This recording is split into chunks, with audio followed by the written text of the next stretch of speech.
Hey there, this is Tamira, and I am very happy that you downloaded the Essential Guide to Social Media Engagement. Before we get started, I just want to go into really quickly why it is that I put this guide together for you. Well, first of all, I'm a content creator, so I get a lot of questions from people all over the world about putting content together and turning that content into an income stream. One of the top questions that I get as a content creator is how do I get more people to like, comment on, and share my posts? Because the belief is by having more people engaged, that's more eyeballs seeing the content, which in turn could lead to more sales. I also hear things like I post and very few people interact with me, as well as I can post about something completely unrelated to my business and get lots of engagement.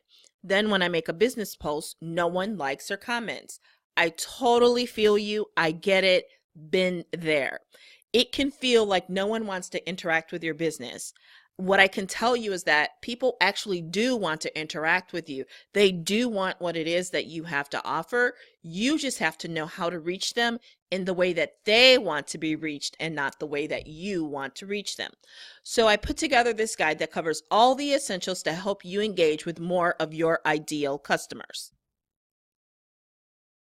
Let's talk a little bit about what makes me qualified to actually have this discussion with you. Again, my name is Tamira Hamilton, and I am a certified content marketing strategist on top of having both a bachelor's and master's in marketing. I bring that up because when I actually went for both my undergrad and graduate degrees, there really was no such thing as Facebook, let alone Instagram, Pinterest, or any of that. I had to learn online marketing as if I knew absolutely nothing about marketing. I came to online marketing with 26 years of sales and marketing experience that really gave me the foundation, but there were a lot more things that I had to learn. I've been online marketing since 2013, and let me tell you, whatever mistakes there are to make, I've probably made them or I will soon make them. And what I can tell you is when I make them, I'm going to share them with you in hopes that you won't make the same mistakes that I've made. A little bit of something personal about me. I am both a mom as well as a grandma. My grandson is the absolute light of my life. So, as we talk about the 8 essentials of engagement, it's really important to note that if you want to succeed at social media marketing and selling, you will have to master the art of engagement. So, I put together these 8 fundamental rules that every marketer must know. Let's begin with vulnerability. You must be vulnerable. Vulnerability is the gateway to connection. People will admire you for your strengths and connect with you through your weakness. This does not mean that you have to cry for attention or likes. It just means being your authentic self. You also need to be engaged. And what that means is the algorithms are looking at more than the fact that you post on social media. They want to know, are you actually using their platform, spending a certain amount of time each day? And how they know that is by you being engaged by way of liking, commenting, and sharing other people's posts. The days of using a third-party tool to just post and ghost are long gone. You must be responsive to your audience by having conversations in your comments. So when you're responding, like for example, both Instagram and Facebook now have comment threads where a person can reply to you directly and you can reply to them directly. And as many of those as you have going, the better. It's also important to return private messages. That private message is a signal to the platform that this person wants to have a deeper connection with you by taking the conversation privately. Think about it as if you are at a party and assuming you're single and there's someone that you're interested in, and do you want to have a conversation with them in front of everybody? Or do you, once you've gotten to know each other and that you feel that chemistry is there, you're a little bit interested, do you want to go outside and have a little bit of a private conversation more intimately to get to know that person? And that's exactly what happens when someone sends you a private message on social media. Next is you want to be savable. Shares and saves indicate that your ideal customer finds value in what you post.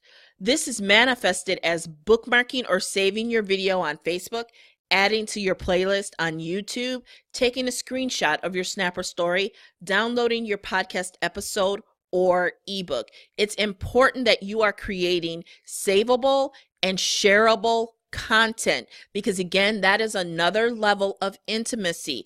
Imagine you're standing in line at Starbucks and you see this guide, you see this post about a guide, and you want to download the essential guide to social media engagement.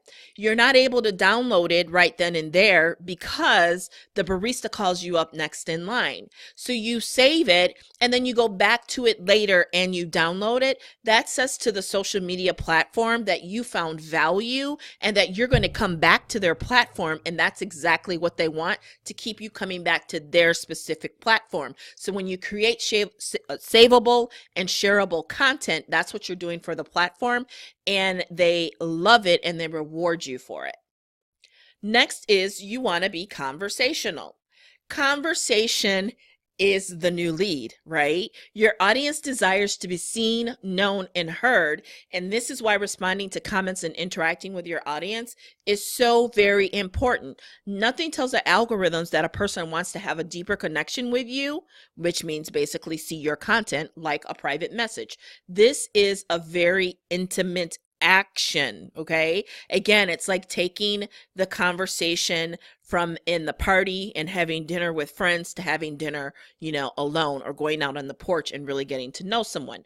One of the biggest mistakes I see marketers make is they talk at their audience. Nobody cares what you think.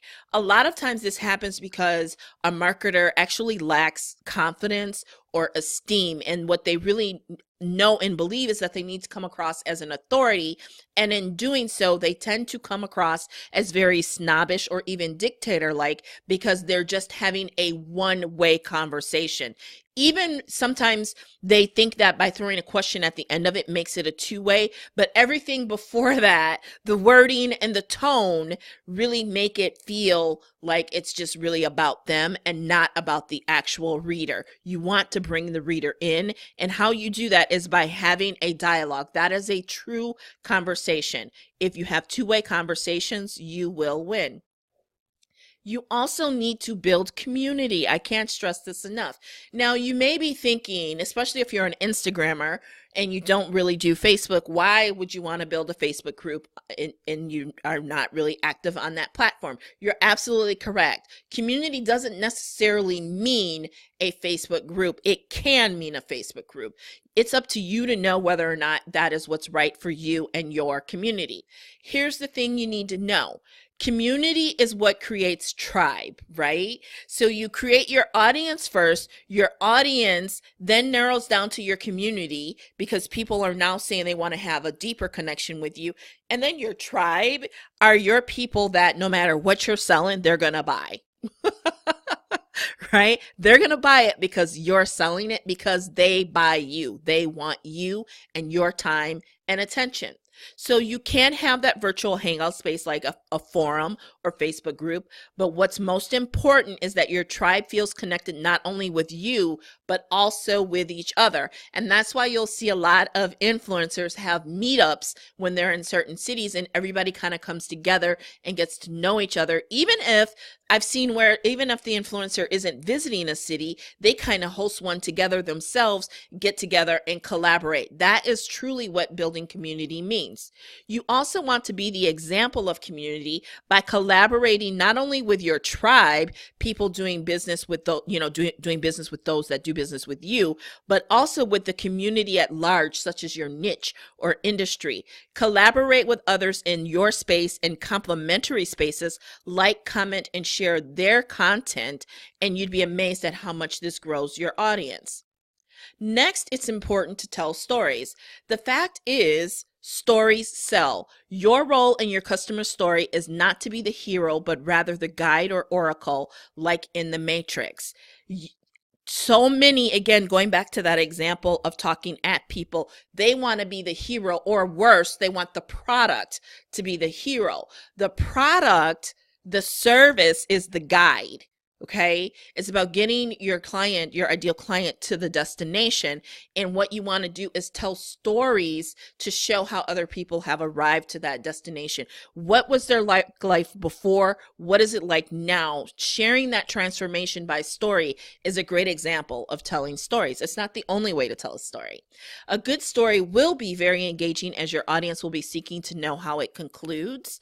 And stories are memorable. People will remember things that are told to them in the form of a story. I remember, Aesop's fables and, Little Red Riding Hood, Hansel and Gretel from when I was a kid, but I can't tell you a whole lot about some other things in my life. Why? Because they were told to me as a story. People do business with those they know, like, trust, and remember. Lastly, it's important to be interactive. Bring your audience into your world. It was once said that the fifth character on the HBO hit Sex and the City was New York City.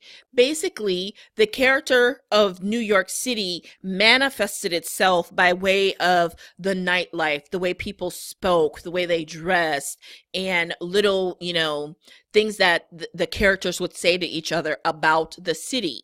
The city was not only the setting, but a character.